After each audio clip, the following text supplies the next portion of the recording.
All right, let's begin. Shri Chakra Vasini Devi Namaste. Shivakama Sundari Devi Namaste. Shri Krishna Sodari Devi Namaste.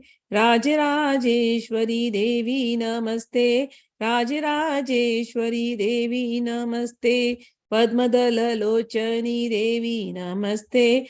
Bhakta Paripalini Devi Namaste. Parvatavardhini Devi Namaste. Rajarajeshwari Devi Namaste. Rajarajeshwari Devi Namaste. Karunavilasini Devi Namaste. Katyayani Gauri Devi Namaste. Kadamba Vanavasini Devi Namaste.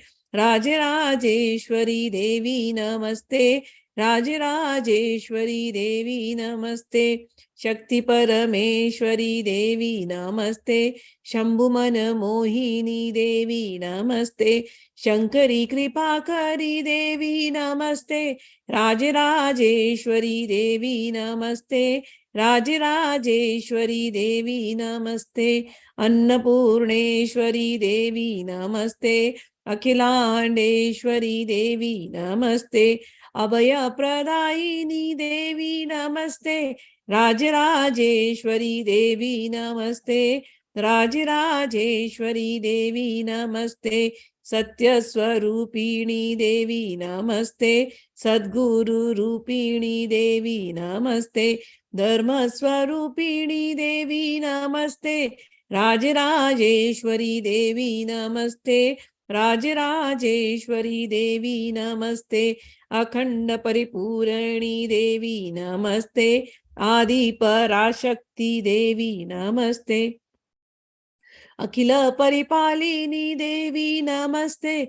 Rajarajeshwari Devi Namaste. Rajarajeshwari Devi Namaste. Anatha Rakshaki Devi Namaste. Saubhagyadayini Devi Namaste. Santana Labh Prade Devi Namaste. Rajarajeshwari Devi Namaste. Rajarajeshwari Devi Namaste. Pai Bhuvaneshwari Devi Namaste. Shri Vidya Rupini Devi Namaste. Shakti Swarupini Devi Namaste. Rajarajeshwari Devi Namaste. Rajarajeshwari Devi Namaste. All right, so we are on the story of Cupid. Cupid, I'll just recap the whole story. So Cupid was created for helping out the Devtas, because the Devtas were worried that the humans are living such a beautiful life. They have no selfish desires. And because they have no selfish desires, they are not doing any yagyas. And if they do not do yagyas, how will we be powerful? So they went to Maa Lakshmi and they prayed. And Maa Lakshmi said, okay, I'm going to create Kaam. Kaam means desires. Kaam is a son. So Maa Lakshmi created a 5-year-old son. His name is Kaam. Kaam Dev. We call him Kaam Dev, or in English it is called Cupid, but I'm not going to use the word Cupid. I'm going to use the word Kama. Okay. Kaam means desires, and the god of desires is called Kaam Dev. He's just a 5-year-old kid. All right. So Kaam Dev was created, and his purpose was to fight. His purpose was to train the humans, to capture all the humans, captivate their minds, and they have to all start worshipping the Devtas. But Kamdev went to earth, and the fight happened between Veervrat and there was a king of that time whom people really adored, and humans said, we are not going to worship your Devtas. We don't need to worship any Devtas. You are just a small child and don't talk to us like this. So the child Kamdev said, what are you talking? You better worship the Devta. This is what the rules is. And now if you don't worship, I'm going to destroy you all. So the human said, you cannot destroy us. We are protected by our king. So when king wants to go to fight, his ministers came and they said, king, you cannot fight with him. Even though he appears like a 5-year-old kid, but remember, he is the one who has destroyed so many things and he has killed so many of our expert warriors. So you must go and pray to Lord Shiva. And after you pray to Lord Shiva, take his blessings, and then you can go and fight. So I think I have finished this story last time, but still I will just do a little more recap of those.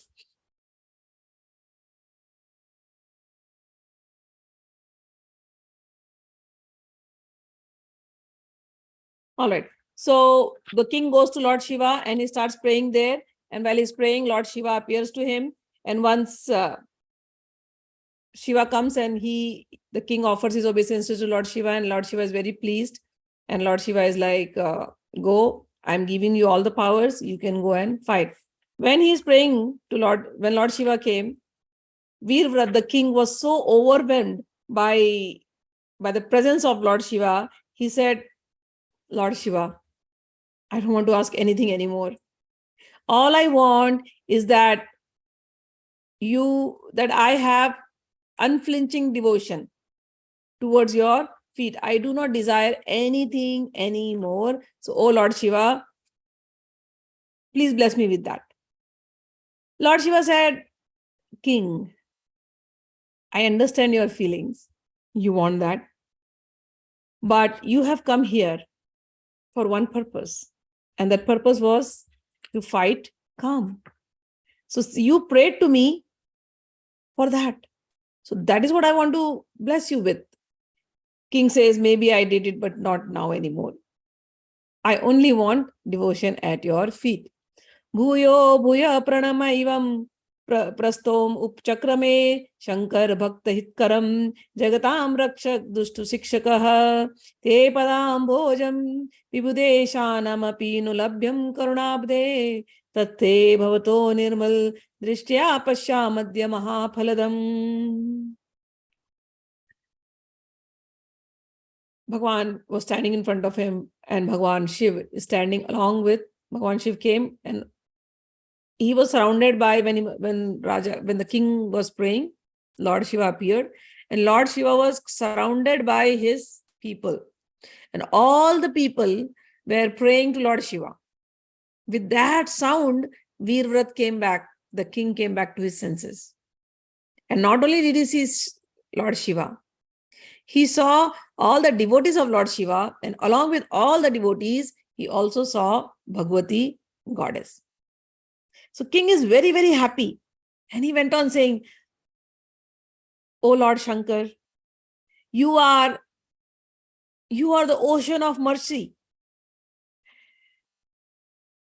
You are very benevolent on your devotees. And while he is saying this, the king is overwhelmed in ecstasy and he's crying and tears are just flowing, and with choked throat, he's singing all these praises.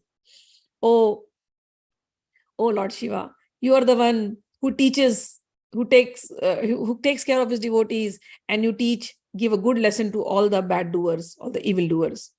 You are ocean of mercy, and your lotus feet is difficult even for the Devtas. The Devtas also cannot approach it to you, but you have come here out of your own mercy. And I feel very blessed at this moment that I'm able to see you. Thank you for giving me this darshan. I feel blessed. I feel very ecstatic. I am overwhelmed.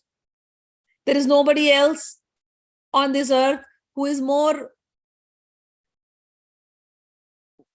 happier than me right now. I am the most fortunate person who is able to see Lord Shiva in front of me. The Devatas also want this, but it is impossible for them.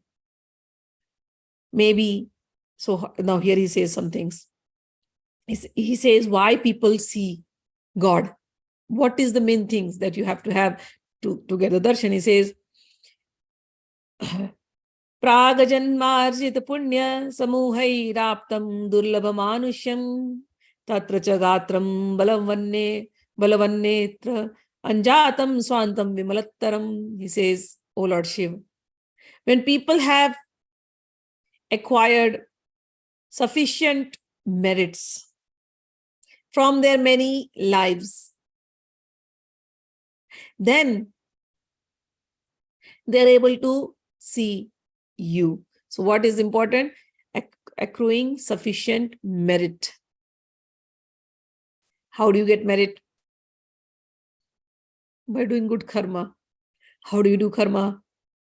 From your actions, from your mind and your speech. So Veervrat says, when somebody has accumulated many merits, then he's able to see this. And then he goes on saying, because of those merits, a person achieves human body. A person may, in this life, some people are very beautiful, born beautiful. How are you born beautiful? Because of some merits. Some people are born with golden spoon, born in rich families. Why? Because of merits. Some people are born with good heart. Why? Because of merits of past lives. So he says, even after getting all these things, if somebody wastes his human life, his human birth, by running after temporary material desires, it is not good. How wasted their life is. Such humans, even though they are living as humans, but they are nothing less than animals. That after getting such a, this body, this human body is so important. Every day we have to get up and we have to be thankful. Thankful. I knew of someone who, in America, dogs are taken very good care. Okay, dogs have very beautiful life here. He used to come, and every time he would see any dog, he'll be like, a dog's life is better than a human life. Dog's life is better than a human life. And I'm thinking, what has happened? How can a dog's life be better than a human life? The dog is so dependent on his master. Yeah, he's getting a better life. He's getting a luxurious life. But the dog is so dependent on the owner. If the owner gives him food, he gets the food. If the owner does not give him food, he does not. If the owner hits him, what will the dog do? He'll cry. He cannot give it back. If the owner disowns him, the dogs end up in shelter. And look at the dog. What does it do every day? If a dog has to, have you seen dogs? When you walk dogs, they have a ritual, the butt smelling ritual. That's how they find out, who the other dog is. That's how they remember the dog. I'm like, really? This is what it is? This is what the dog's life is? You see the dog, they'll eat. Sometimes they'll eat vomit also. They vomit their own stuff and they'll eat. Do you really think a dog's life is really that good? Many times people will say, Prabhupada used to quote this. In India, people some few years ago, many years ago, people were crazy about going to America. They'll be like, we have to go to America. Maybe the next life we should be born in America. And Prabhupada used to joke. Yeah. In next life, if you're born in America and that too as a cow, who knows? You'll be born as a human being. Right now, you got this Indian body. So enjoy your Indian presence, India. Enjoy the culture. Enjoy your human body. But you're not liking it. You're disliking it so much. Now you want to be born in America because their life is something very beautiful. But there is no guarantee that you'll be born as a human. What if you are born as a cow? If you are born here as a cow, they will milk you nicely. And then they will feed you nicely. And in the end, you will end up in the place where you will be slaughtered. So your end is the slaughterhouse. So really you want to become American? Not necessarily you'll become an American human. You might become an American cow. So this is how short-sighted we are. We look at something and we just want it. I just want it. And if we die wanting it, maybe we will get it. But we don't know whether we'll be born as a dog in, like we want to enjoy an estate. We are born as a dog in an estate. You will enjoy the estate, no doubt. But it's a dog's life finally. We are humans. Our scriptures teach us. Our scriptures teach us to appreciate this life. Don't live like animals. Realize your higher self. You have God's DNA in you. God's DNA. You realize that. Maybe the Darwin's theory has gotten too much into your head. No, we are monkeys. No. We are God's child. We are made in his image. Man is made in his image. That's all we are. Our natures are different. Man and God's nature is different. But if we spiritualize our nature, if we make our nature divine, we are like him. We're just like him. There was once a lion cub. He got separated from his pride, the lion pride, and he got mixed up with a sheep's group, the sheep herd. So the lion cub, it grew up in the sheep herd. It forgot to roar. So if it has to roar, it would be it would make noise just like the sheep. And he would be very frightened, just like the sheep, because he was growing in the sheep herd. One day, this herd was going somewhere in the mountains, and then a group of lions came there, and they saw somebody like us in the sheep herd. So they're like, something is wrong. So the lion goes there and tries to, catches the cub and brings it towards his pride. The cub is very scared, very frightened. Where did I land up? Where is my sheep? He's like bleating, me, whatever he's doing, me. He's trying to do like that. And the lion is like, no, roar. Lion is roaring. And this guy is like, me. He's like, no, roar, me. 2-3 times they did. But the lions ensured that he roars. And then this cub roars, roar. So our situation is just like this, the lion cub. We are God's child. But we think we live worse than an animal. So sometimes the gurus are like those pride, the lion and the lioness pride. When the gurus appear, when the saints appear, they are reminding us again and again. You're not ordinary. Parshuram is coming. You're not ordinary. Dattatreya, you're not ordinary. Veervrat, you're not ordinary. You are Bhagwan's. Don't forget that. Roar. Don't become a sheep. Roar. Find out who you are. Realize your higher self. This is what Veervrat is saying. People have gotten this human life, such a valuable life, after so much merit, and yet they waste it in unnecessary pursuits. And they get caught up in the cycle again. So here he is saying, such people, what a waste of life.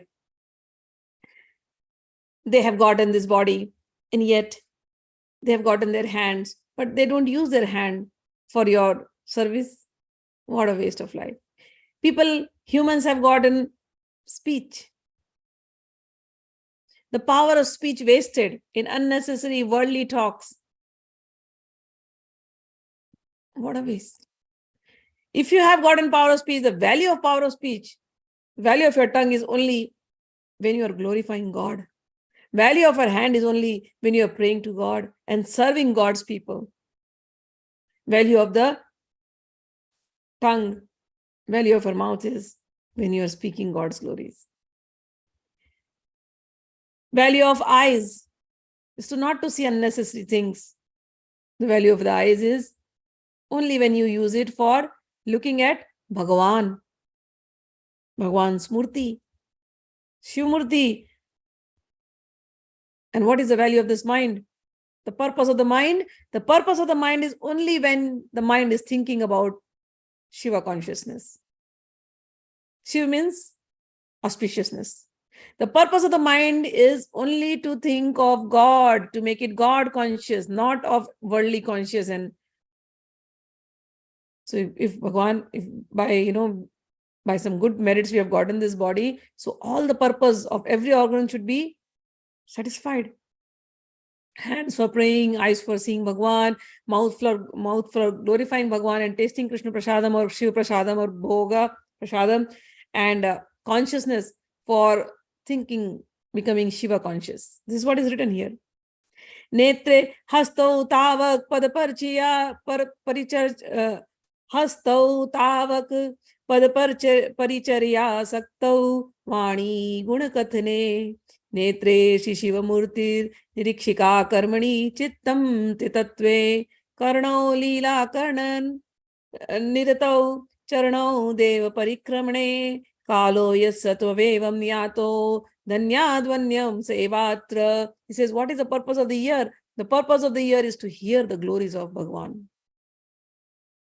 What is the purpose of the leg? The purpose of the feet is to walk towards Bhagwan. That is how you live in this world.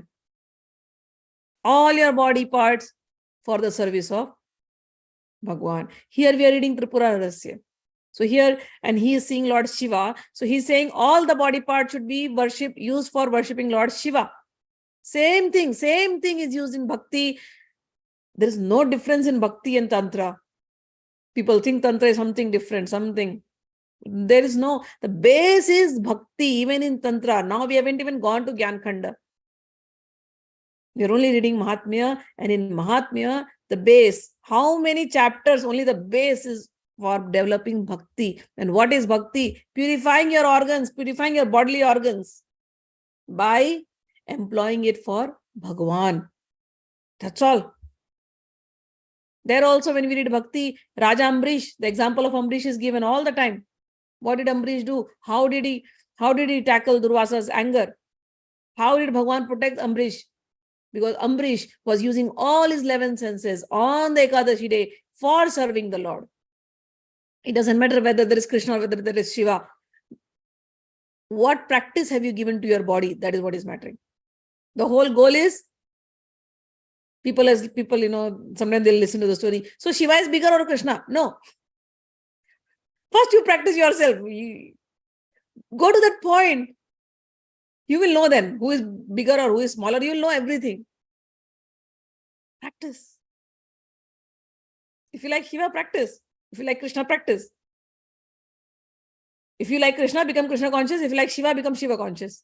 If you like Tripura, become Tripura conscious. Practice one thing. Arguments will go on. Your whole life will go on in argument. But when you start practicing, when you start feeling it, then you get the answers. Contemplation.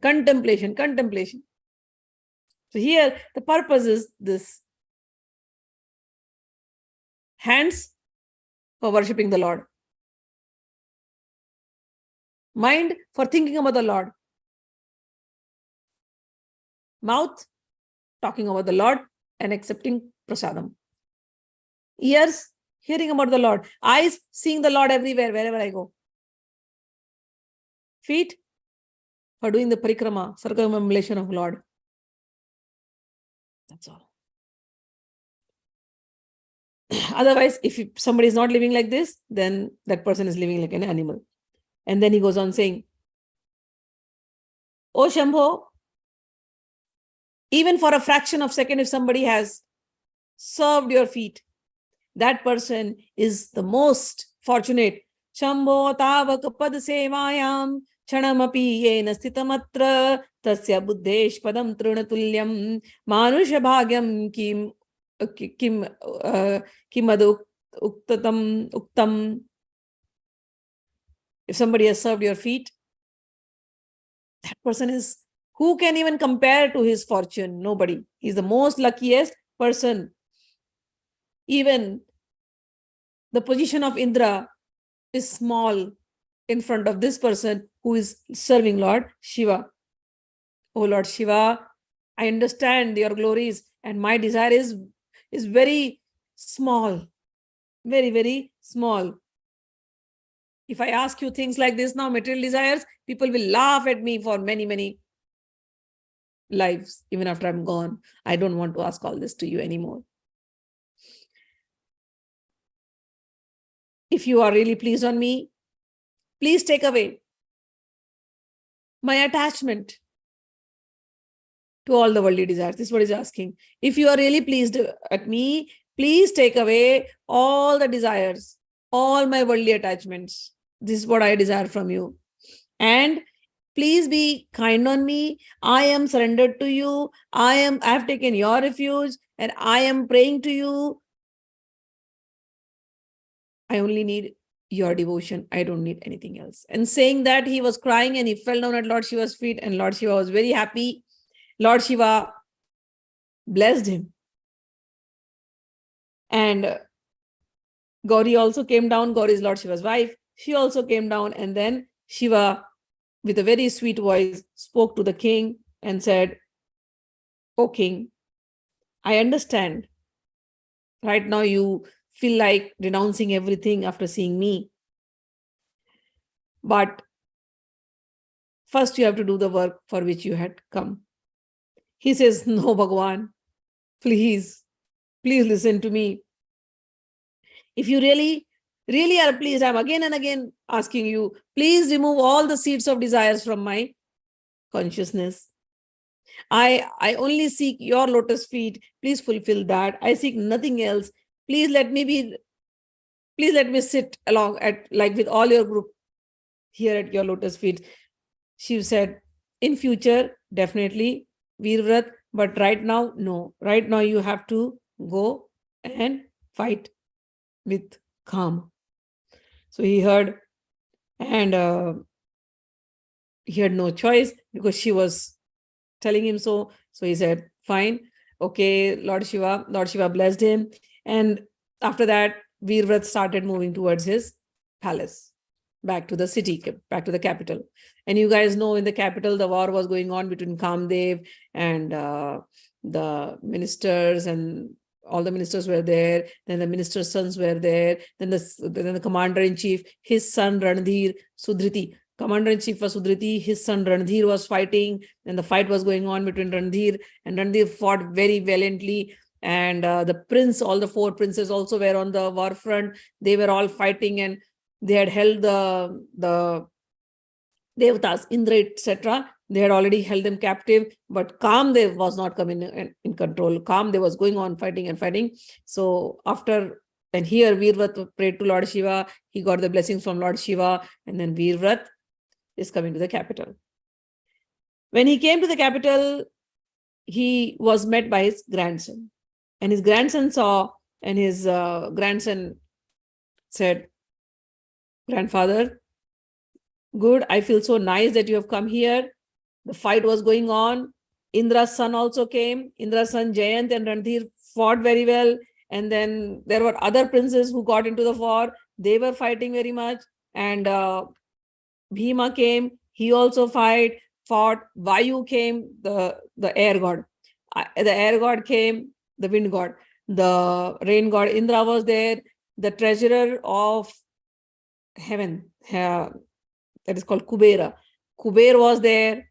The water god was there. Lord of death, Yama, was there. All of them came, and they all were fighting with the prince over there. And the war went on. And after the war, the prince, they caught all these devatas. So here it says that the son of Shatrunjay, one of the prince's name is Shatrunjay, he fought with the wind god. And then another son, another prince, Shatrughna, his son Veersen, he fought with the fire god. And then another son, another prince, Bhim, his son Veerbhanu fought with Jayanta, and all of them were fighting. And the fight went on for almost 48 minutes. And after that, they were destroyed. And then I'm going ahead with the chapter, okay? Because right now I'm fast forwarding 4 chapters. So in the 17th chapter, Kuber came. Kuber had a fight with the mace, and they fought with Shatrunjaya. And then Varuna, means the water god, he fought with Shatrughna, and the fight went on. So 17th chapter also, the description of the fight is going on. And then 18th chapter, the fight went on between another prince called Samartapan, and he was fighting with Varuna. And then Sudriti is the commander-in-chief who's fighting with Yama. The fight went on till 17th chapter. 17th chapter is over. I'm not describing the fight in detail. The fight has been described a lot in detail, okay, but I'm just skipping because we have to finish. Something beautiful is going to come, so that's fine. Then in 18th chapter also the war goes on, and all the 4 princes along with Indra and other devtas are fighting. And then Sudrit, the commander-in-chief, now fought with Indra, and that is a very, the war has been described to detail, like so much of the bloodshed everywhere. And finally, after all the war, all the princes, they caught hold of Indra along with the other devtas, and they were captivated. After that, Kamdev came. And then Kamdev, how he fought valiantly, that is described in 19th chapter in detail. And then Kamdev and the princes were fighting together. And then the son of the commander-in-chief, Randhir, he comes on the scene. And then he is fighting with Kamdev. And then Randhir got defeated in that war. After that, Kamdev started, Randhir got defeated, and now Randhir is very serious. His condition was very bad. So all this war was happening, and Veervrat in that, so war is happening in one place, and Veervrat has come to the city and is greeted by his grandson. And grandson says, King, thank God you have come here. The war is really going bad, even though we have captivated all the devtas, but Kamdev is in full form, and Kaam is giving a tough fight. He has given a tough fight to Randhir, and Randhir is handling the whole situation, but it is very tough. I think, grandfather, you must go and take care of the situation right now. The king heard the situation and said, grandson, don't worry, relax. I'm going to go and fight. So now, Veervrat, the king, after getting all the powers from Lord Shiva, he is gone to fight. He goes there, and then he sees Kamdev, and Veervrat brings out his arrow. And then he shoots. And then Kamdev shoots another arrow. And then they go on fighting for a long time. And after some time, Veervrat brings out another arrow. And then he says, this arrow I've never used. And he feels that this arrow, probably Lord Shiva has put it in my quiver. And he remembers Lord Shiva, takes out the arrow, and then he shoots. And when he shoots, this arrow goes and hits Kamdev. Till now, Kamdev was invincible. Nobody could destroy him. But now, when this arrow, which was probably kept by Lord Shiva in the quiver of Veervrat, this Lord Shiva's arrow goes and hits Kamdev. Kamdev is now, he knows it's not good. And at that time, some of the messengers were sent to Lakshmi ji that the war is really bad, and Veervrat has come and he has attacked Kamdev, and looks like Kamdev will get hurt. So Lakshmi ji sends these messengers back that if anything happens to Kamdev, bring him back to heaven. I'll take care of him. So when Kamdev was hurt here, totally, he was almost burnt by that arrow. Lakshmi ji's messengers came to the war scene, took Kamdev's burning body, took it to Vaikuntha Loka, and brought it in front of Lakshmi ji. And Veervrat was victorious in the battle because Kamdev is almost burnt. He has no power anymore. The Indra and the Vayu and Yama and Kubera and Varun and all these devtas are already captive prisoners. So they were taking all the prisoners along with them. And then they started entering the capital city. Everybody was happy. It was a joyous mood. Everybody was like, Hail King, Raja ki jai ho, Raja ki jai ho, Jai Jai Raja. You know, they're making all this. And then they're playing drums to welcome the king. And because the king is victorious right now. So they're playing drums and dances on the streets, and people are decorating their homes and lighted up.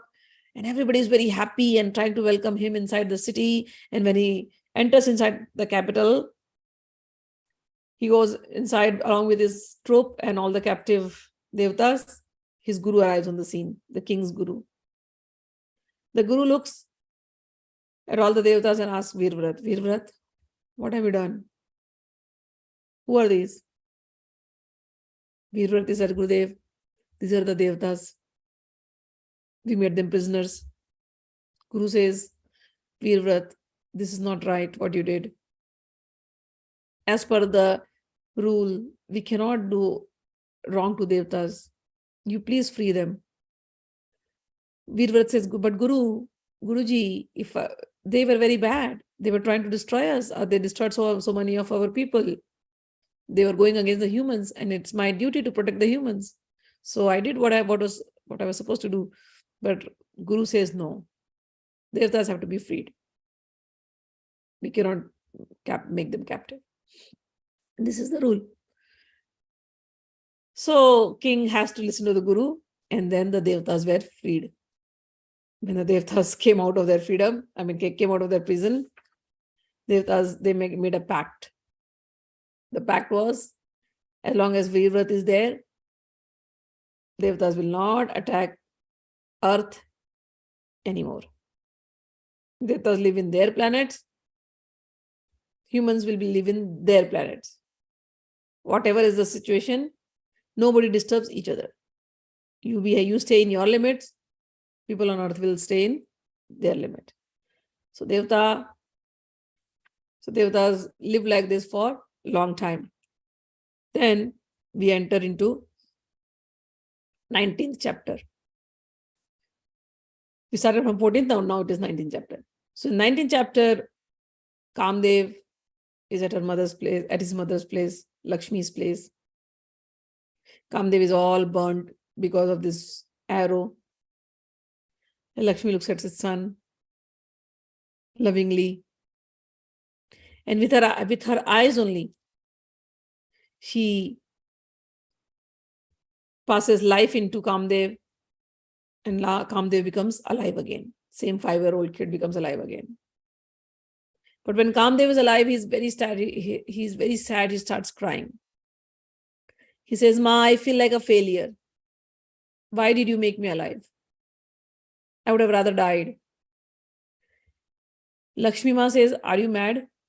Don't talk like this. Only cowards talk like this. Cowards talk like this. One failure and they're like, I will not do it again. I'm done. This is not meant for me." But those who are brave, they don't give up so easily. They fight. They fight till they win. So you are my son. So what if one defeat you accepted? If there was one defeat in life, prepare for the next. Don't lose. Don't talk like a loser. You're not a loser. Be victorious. Kamdev is like, I don't know. I feel ashamed.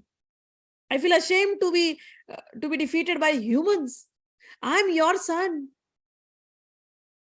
Not only your son, Vishnu is your spouse. So I have both your energies.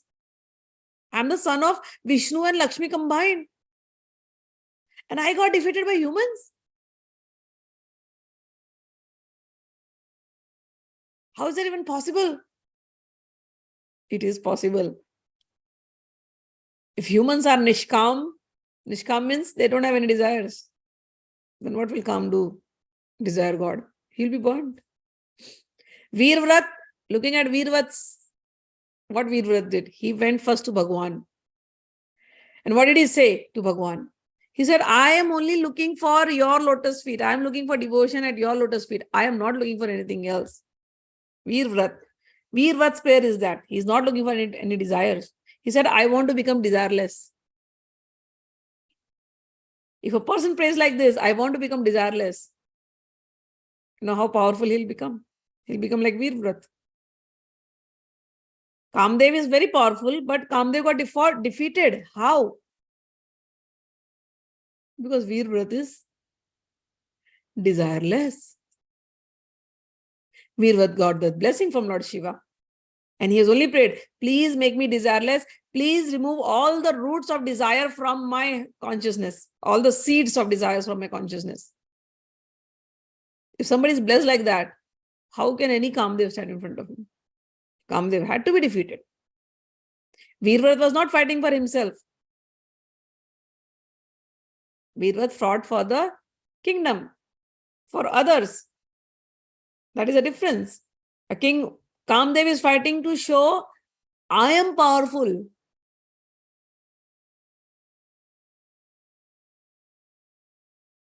Kamdev is showing that he's born out of Lakshmi ji. Lakshmi ji, Kaam, understand, Kaam is born out of Rajoguna. Kamesha, Krodesha, Rajoguna, Samudbhava. Gita. Bhagavan says in Gita. Kaam is born out of Rajoguna. Lakshmi ji is Rajoguna. So Kaam is coming out with that little ahankar that, okay, everybody will be captivated by me.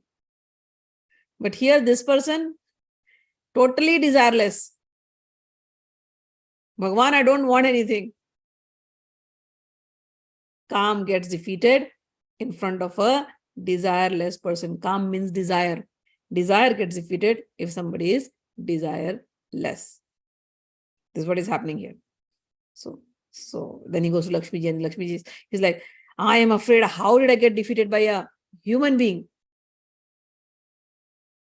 Lakshmi says, think. Veervrat did not destroy you because he was a human. Veervrat destroyed you because he had a higher power with him. The power of Lord Shiva. Understand how somebody can be desireless. How somebody can. One way is the Sankhya Yoga method we are learning in Gita. Another way is to become a devotee and pray the way Veervrat prayed. Or Chaitanya Mahaprabhu prays, na dhanam, na janam, na sundarim, kavitam va jagdish kamaye, mam janmani janmani ishware, bhavatad bhakti rahituki tvai. Oh Lord, I do not desire for wealth, I do not desire for money, na dhanam, na janam, nor birth in some higher families, na sundarim. I do not desire for ladies. Kavitam, I do not even desire to become very known as I'm so learned, I'm so wise. I don't want to desire, I don't even desire that. Na dhanam, na janam, na sundarim, kavitam, va jagdish kamaye. When somebody is so desireless, who can defeat him? That is the situation of Veervrat. We are learning Sankhya Yoga. Gautam Buddha came from a kingly family. He didn't become a sadhu. He didn't, just because he was tired of his life. Oh, what a wife, horrible wife. Oh, I'm tired. Oh, what a kid. Oh, I have to fall into this trap again. Oh, no. He didn't become a sadhu like that because he was frustrated with life. He had all the luxuries. He was a prince, and his father had literally made all arrangements for him to enjoy so that he does not see anything negative in his life. And one scene, and he got disturbed, and he was like, no, I want to find out why. I will also become old. I will also die. He didn't leave anything because things were bad at home. He left in search for answers.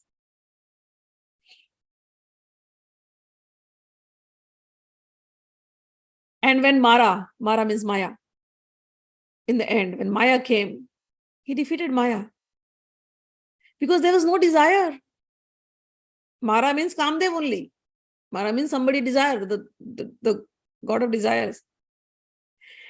It was Gautam Buddha became so powerful that the Brahmanas got worried that how to defeat this man. There are only two ways to defeat a man. Kamna, Kanchan and Kamini. Lust and greed. But greed we cannot offer any greed to Buddha. What greed are we going to offer to Buddha? This guy is already a prince, and the day he turns back, everything is his. He can become a king very easily. Everything is his. He left the riches, the kingdom, everything. We cannot lure him with greed. So another kaam vasana, lust. Let's lure him with lust. Maybe that is where his weak point will be. He'll fall for that. And the society, those people, they tried. They sent one girl, one lady. Only thing that lady had to do, has to go in that vihar where Buddha was living. Vihar means the place where Buddha lives, his retreat. So this lady, for 1 month, she has to just go there, dressed up in the night, and then come out every day morning with the several, like, so that people think. She has to just give an image to the people of the village that she has gone to Buddha in the night, and then she comes home, and then a whole day she is like behaving like as if she's in love with Buddha. She has to give an image to everybody. So 1 month passed, and then everybody in the village started talking. What is happening? 2 months passed, 3 months passed, and after that, that lady disappeared for some time. And one day, Buddha was giving a sermon, and then this lady comes with a pregnant stomach. She has made it up and stands there. And Buddha is talking about freedom and mukti and all his lectures she's giving. And then she says, I am your, do you remember Buddha? You spent such nights with me in the vihar. You and I were having such beautiful time. And now I'm pregnant. Will you accept my child? And when she talks like this, everybody sitting in the sermon, half of them are like, what just happened?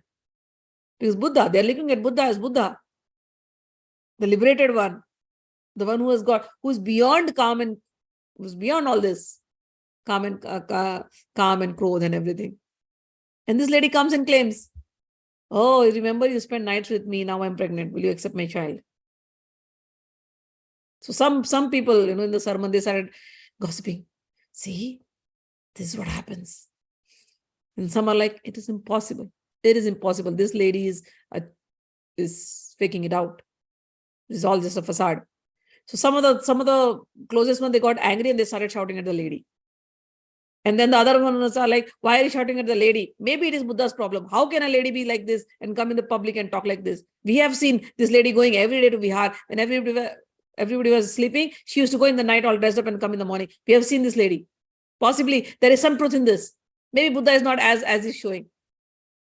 So this team is fighting and this team is fighting. Both started fighting with each other. And this lady thought, okay, now the chaos. And this lady was supported by a bunch of other people who were anti-Buddha. So everybody thought, okay, now the Buddha will break down. And Buddha is sitting there, peaceful. And Buddha quietens everybody. Peaceful. Peace, peace, peace. Let me talk to this lady. And this lady says, you forgot or do you remember? Buddha says, what? That I loved you. I spent so many loving nights with you. Buddha says, yes. How can I ever forget love? If somebody gives me love, ye yatha, in my past life, I have done that. I've said that. Ye yatha mam prapadyante tam tatai bhajamiham. If somebody loves me, I reciprocate with them with love. I don't forget anybody's love. I do remember love. Then she's like, so you agreed? You love me? Yes, I do. Why will I not? I've told in my previous birth. Everybody is my Ansha. And Ansha will love an Ansh. I love my hand, I love my eyes, everything. So I love you. You are a part of me. So I'm a part of you. We are part and parcel. Yes, you are a part of me. I love you. Yeah. So then she goes on. So this baby is also part and parcel of you. Buddha is like, you come near first. Let me see. Let me feel you. Come. Now this lady got tensed. Because she thought Buddha will, because she is criticizing him, right, publicly. And she thought Buddha will now react. Like, what are you talking? You're a liar. Don't talk like that. Buddha is not reacting. His form is full of love. And he's only radiating love. Love is the strongest force in life. He's peaceful. Peace and love. If somebody is peaceful and loving, deadly combination. Nobody can stand. And Buddha is desireless.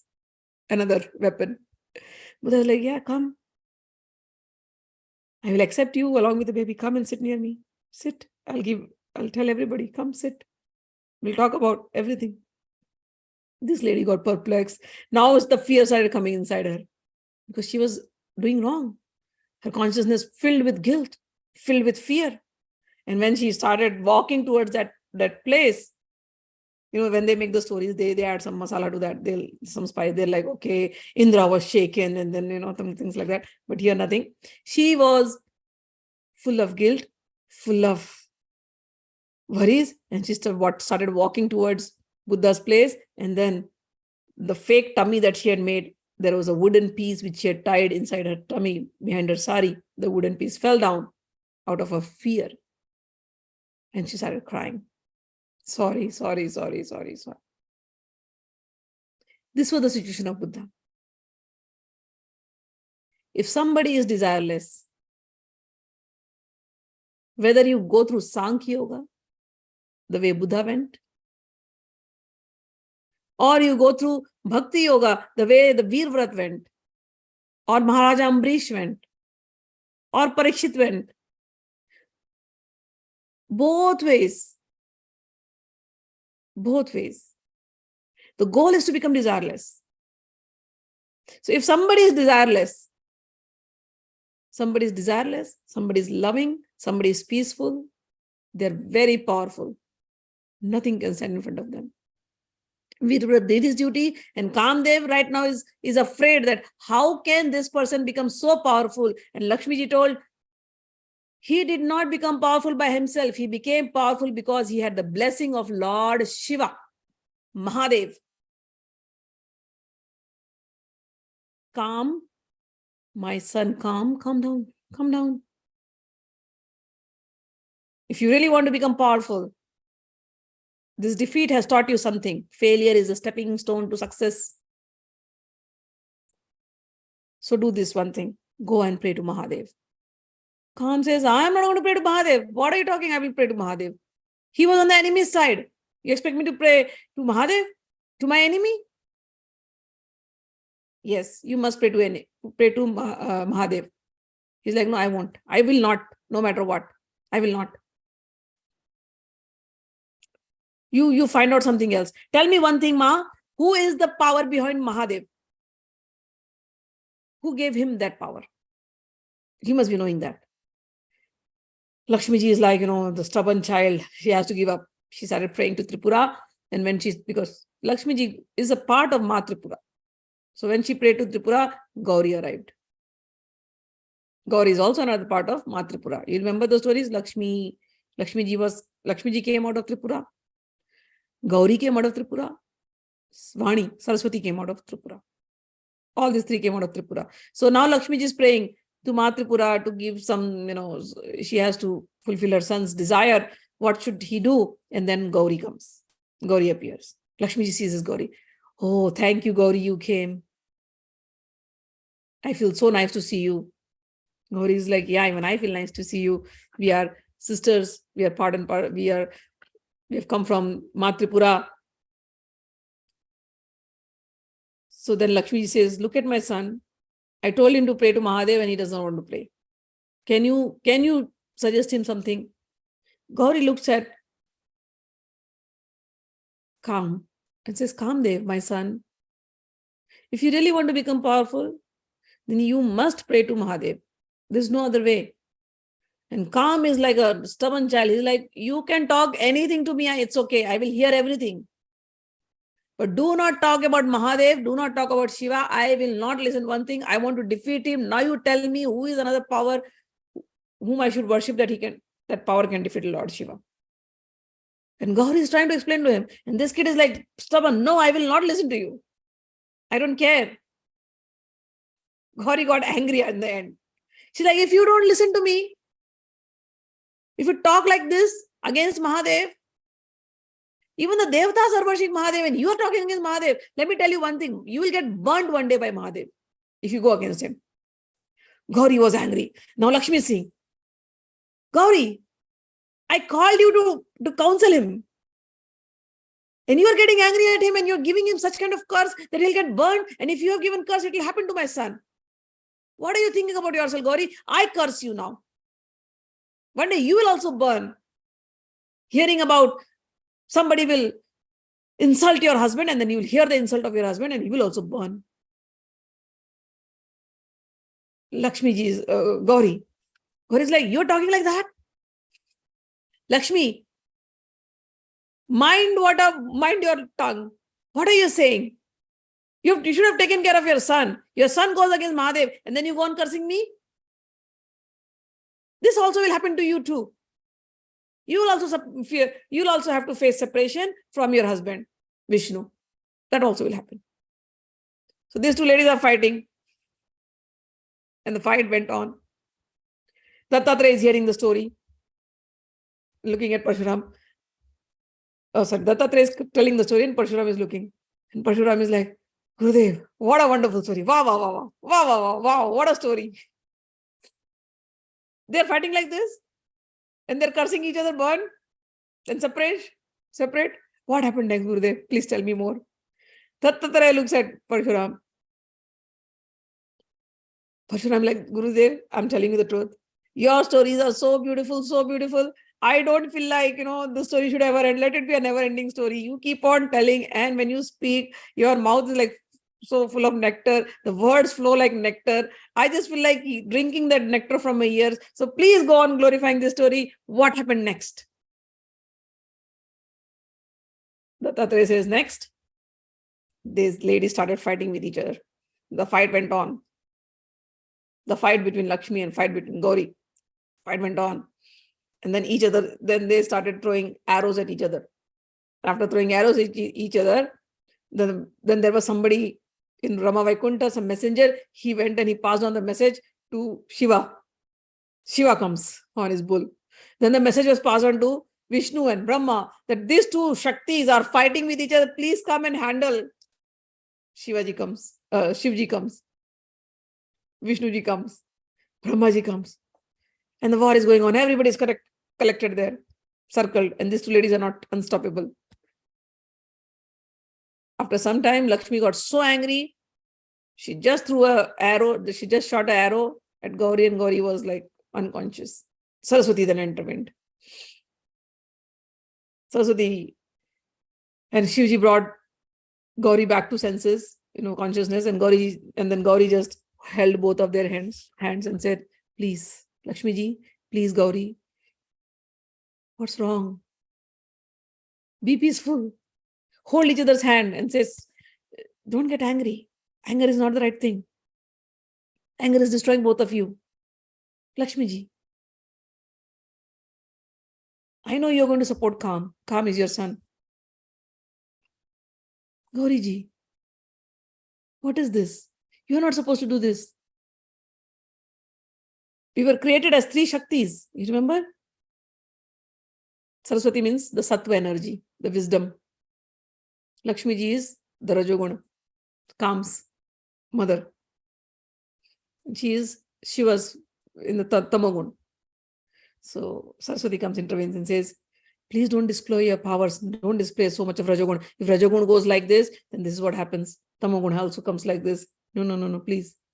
Both of you maintain equilibrium. Maintain peace. Shake hands. Lakshmi ji calms down. Gauri ji calms down. Saraswati has calmed down both. Saraswati means the Satoguna, the wisdom, calms down both. And then Saraswati says, now whatever you have spoken, whatever curses you have given, it is going to happen in the future. So Sati, Gauri, you will also face that whatever Lakshmi ji said, you will also burn. And Kamdev, he will also burn by the anger of Shivji. And Lakshmi ji, you will also have to face separation from your husband. So all these three leelas then happened in the future. Kamdev was burned. Sati, Lakshmi ji came as Sita. Lakshmi ji came as Padma Nadi river. That story we are going to learn tomorrow. She came as Padma Nadi. And then she had to face separation from Lord Vishnu and Sati also. Gauri also burned as Sati. That stories will also come in the next following chapters. So it's already time up. So we'll end up the class with this story where Lakshmi and Saraswati fought with each other. Lakshmi and Gauri fought with each other, cursed each other, and then Saraswati came as the peacemaker. And those three stories will happen in the future. All right. Let me see what Gaurav has written. Ma, in the Bhagavad Gita class, you are saying this about form worship in Tantra.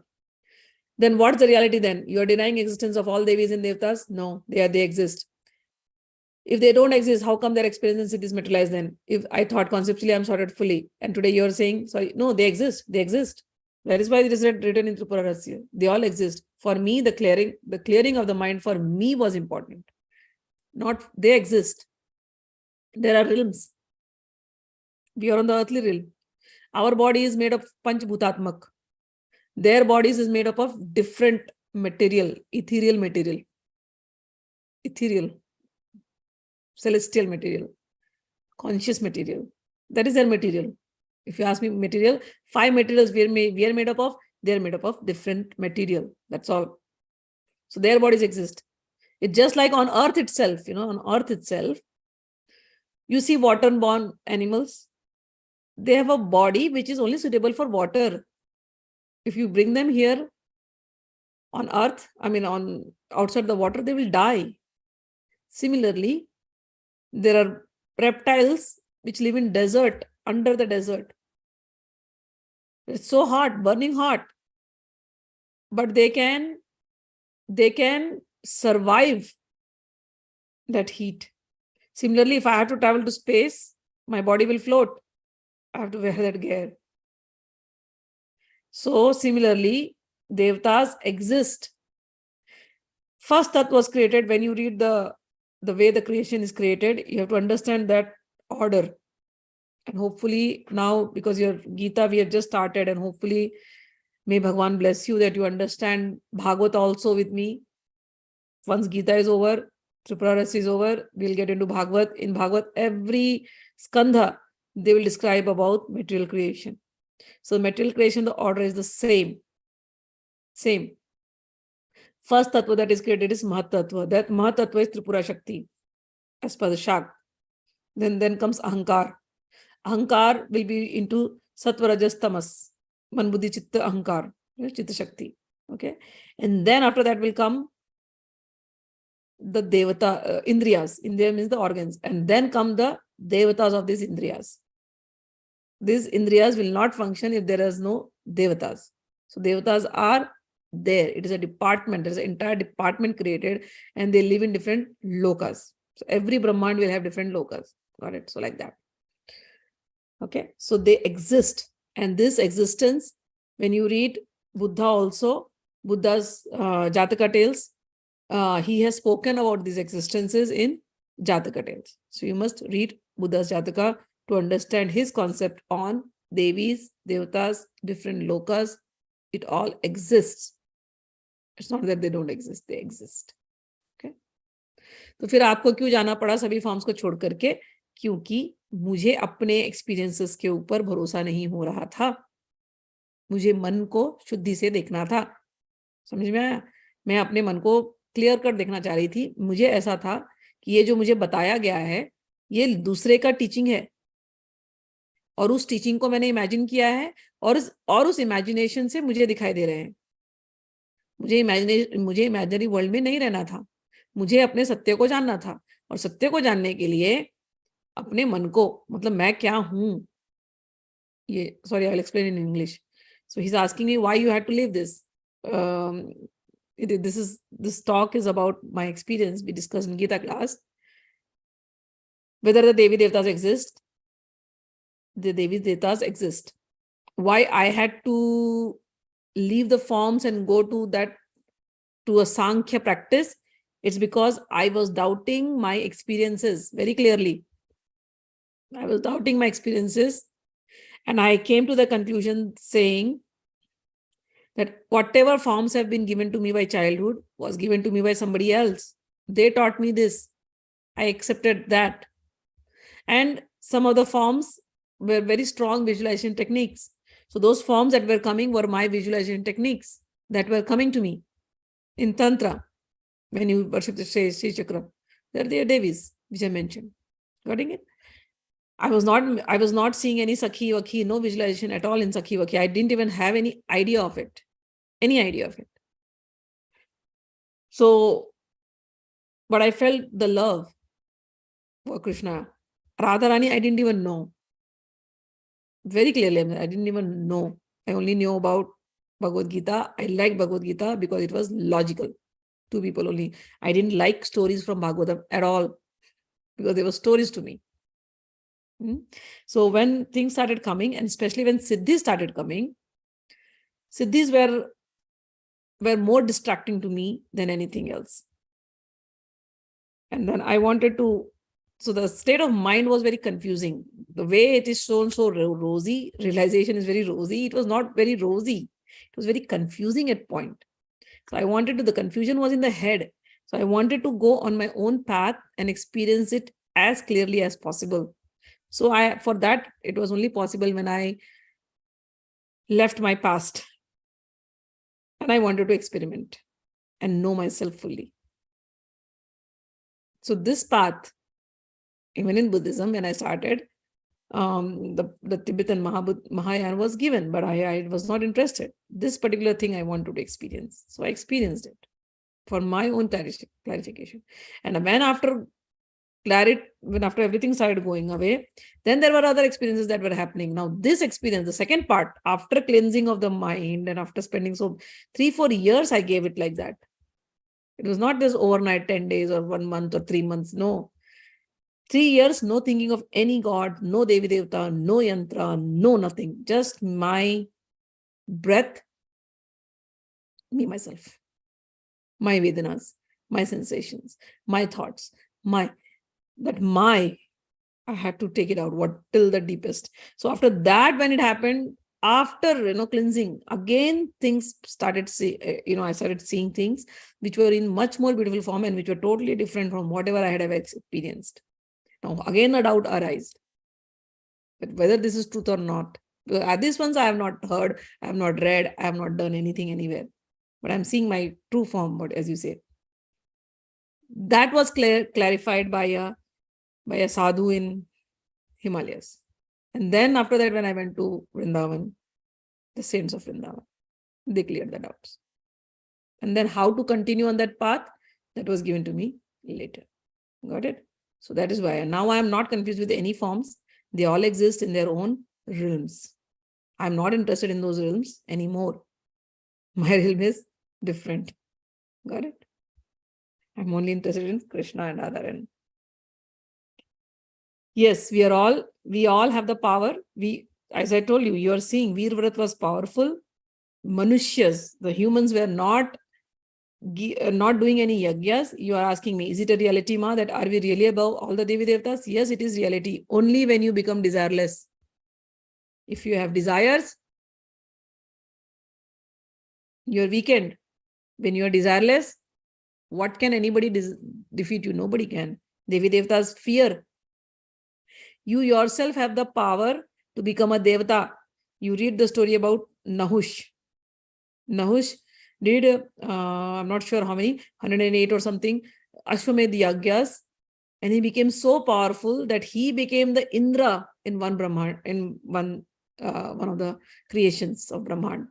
Forget about him. Even Asuras can create Brahman. Tarke will come, Tarkasur. He created Brahman. So both ways are there, okay? Which way you want to go? It's up to you. There are options and options. We are very, very powerful than Devi and Devtas. Devi and Devtas were created for our benefit. But we became, the god of mind was created for our benefit. Our Indriyas were created and gods of Indriyas were created to give us the energy to run. But we are powerful. If our mind is powerful, then everything is powerful. If our mind is not powerful, then everything is weak. This is what Gita Bhagwan taught in Sankhya Yoga. Your mind is everything. Got it? So first realize yourself. Because all human saints say that human birth is rarest, and even Devi Devta want a human birth. Since you have went to the pinnacle, I want, yes. Devi Devtas, understand. Why do you become a Devi Devta? Who is called a Devi Devta? Smaller Devi Devtas, okay? Not the bigger Devi Devtas. Not the five. Vishnu, Shiva, Devi, they are different. Devi Devtas means Varuna, Vayu. These are Devi Devtas. There's not one Vayu Devta. There's so many Vayu Devta. Who are Devi Devtas? Those who are living in the celestial, Devalok. Those who live in Devalok are called Devatas. Like those who live in Bharat are called Bharatiya. Those who live in Europe are called Europeans. Those who live in America are called Americans. Those who live in Korea are called Koreans. America has its own king and own parliament. Korea has its own king, a own whatever, president, prime minister, and their own parliament. Our India has own. Bhutan has its own king and parliament. Similarly, those who live in Devalok are called Devatas. Who will go to those Devlok? Us. How do we go there? Doing good karmas. But going there, we only are enjoying our karmas. Understand? Pashu Yoni and Devta Yoni. Pashu Yoni is also enjoying his karmas. They cannot build any other new karmas here in Pashu, in animal. In Devta Yoni also, you cannot build new karmas. The only way to extend your stay is somebody is giving their punyas to you. Then they can extend. So you also can become an Indra. You also can become a Vayu god. You also can be in that department by your own merits. So us humans only are promoted to those planets. This is the system.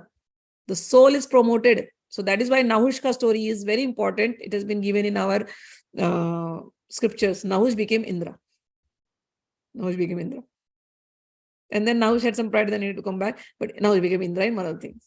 So us people, human beings, has the power to develop the reaction.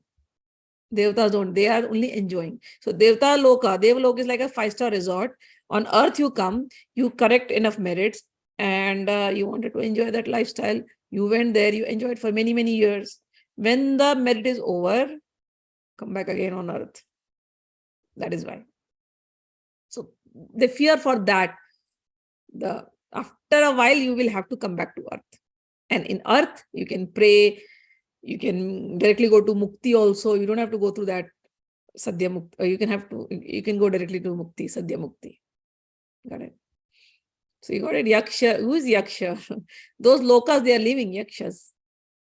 I sometimes, Yaksha, Kinnara, Gandharva, they're lokas, they're planets. We are learning music here. In our musical system, we have only 7 Saptaragas. And from there, many Raganis are coming. You read our scriptures, Narad Muni knows so many Raginis. Like one sound will have so many frequencies. And then I, here on earth, I'm not a music person, but my husband is into music. So from him, I understood the science of it. So yeah, he had a book which was written by Matang Muni.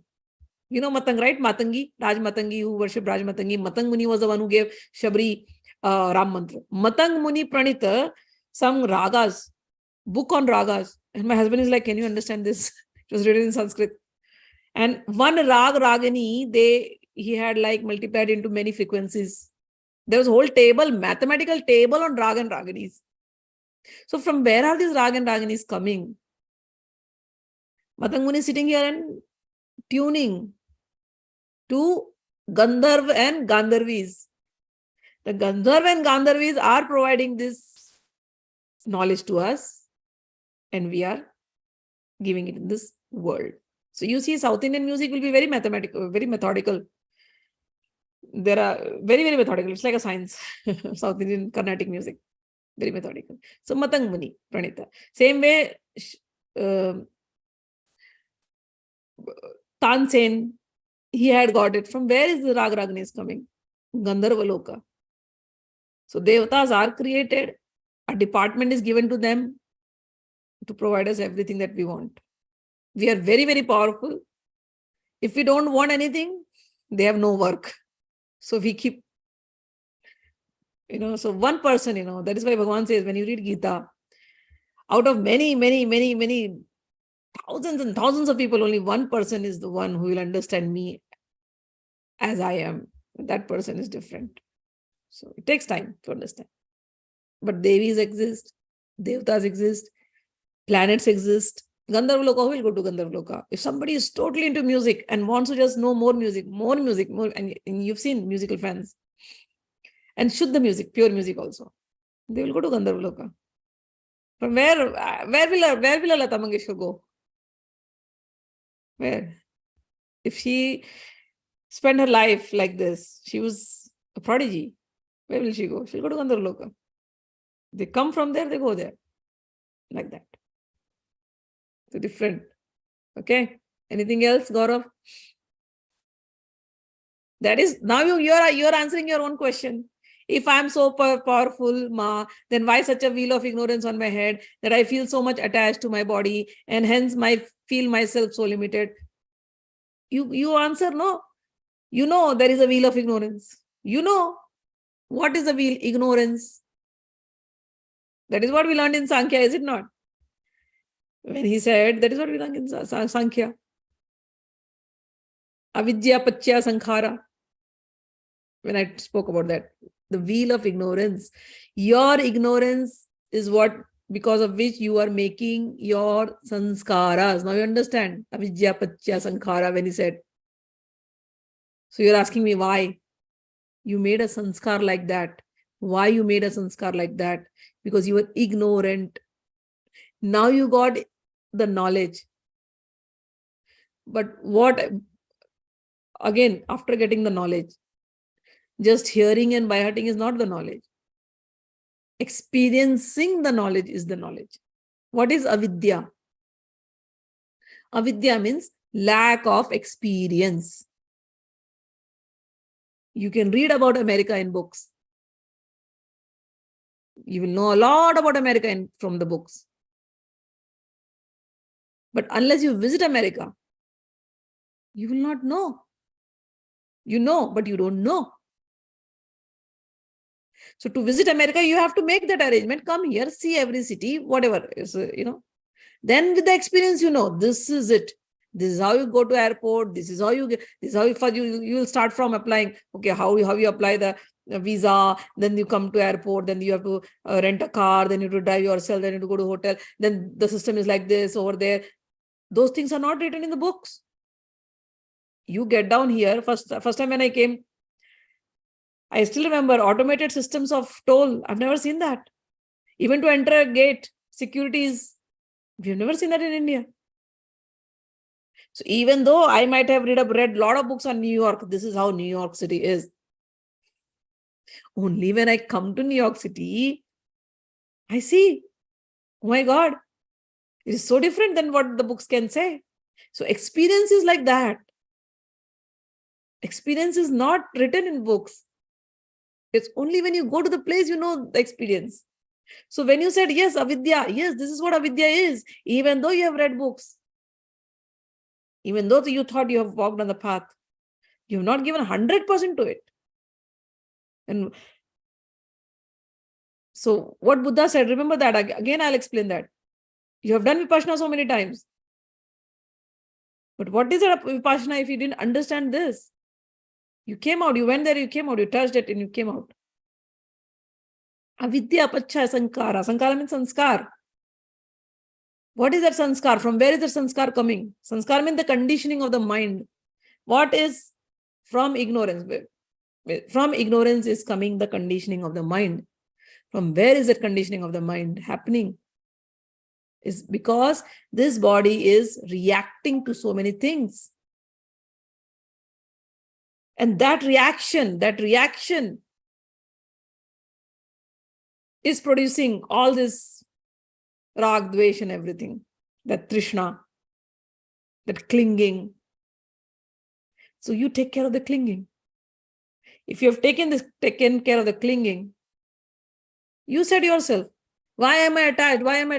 That's what I'm trying to say. Why are you attached? Leave the attachment and see life. You're attached because of fear. You're attached because of desire. Leave it and see. Nothing is going to happen. I'm telling you, nothing is going to happen. I left it. It took time. It took time, probably 30 years of this life. But the association with the gurus, the multiple reading of the Gita, and understanding the knowledge, when Bhagavan says mind is your friend, mind is your biggest enemy. When did I experience mind my enemy? Only when I started playing with mind. Okay, you're my friend. Let me see what I and you are. You are mine, but you're not listening to me. So the teachings, and what am I going to leave? I have to tell my mind like that. All the training helped, whatever helped. Sometimes I would be thinking, okay, I'm in a smashan. Everything is dead.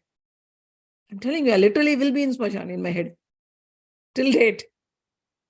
Sometimes if the pain is like, as I told you, my pain in the knee, it would just go on and on and on and on and on and on. I have sometimes told my head, my mind, think of Jesus Christ, how he was on the cross for 3 days. You can't handle this much pain. I've gone, you think of anything, any extreme, and I have practiced it just for what, mind should not become powerful in this way that it is taking me anywhere. Even till date, I'll tell you, if there is something boring, the first reaction of the mind is leave it. If you are not enjoying something, you just want to come out of it. And I'm like, do it. Do it. Let us see how boring a thing can be. Let us see how boring can this be. When the need for leaving it, comes, in my head, I'm like, no. Now the mind will say, and then I'll listen to the mind, done. For me to tell my mind, enjoy, I have to give it a mental note, enjoy for another 5 hours. And then go back. So mind knows, okay, 5 hours enjoyment. And after 5 hours, the mind will automatically start telling, done, enjoyment done, enjoyment done, focus. It's just like my phone. In the phone, they have do not disturb, sleep, focus. My mind is internally like that. Do not disturb, sleep, focus.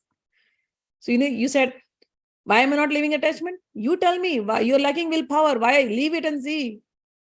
Leave it and see. Nothing, life is very beautiful the more you leave. You are fearing, oh, if I leave this, then if I don't get this, whatever has to come will come. Whatever has to go will go. If it came, thank you, Bhagwan. If it went, thank you, Bhagwan. I was attached anyways. That's how we think. But why you're not able to think? Same reason, avidya. And what is avidya? No, not the bookish knowledge. Avidya means lack of experience. You didn't walk on the path with that same willpower. If you walk, This is not a course to be done. This is a transformation process. It takes time. So avidya, but avidya, as you said, that has created the sanskar. I'm telling you, whatever sanskar we got from the past life, we were helpless that time. But now we are not. We have the knowledge. We have the knowledge. So work on it. And you have to trust the process. Now you're writing, I listen to satsang, perform sadhana, rise a bit, and then fall again. No problem. So what? Do again. Look at the small child.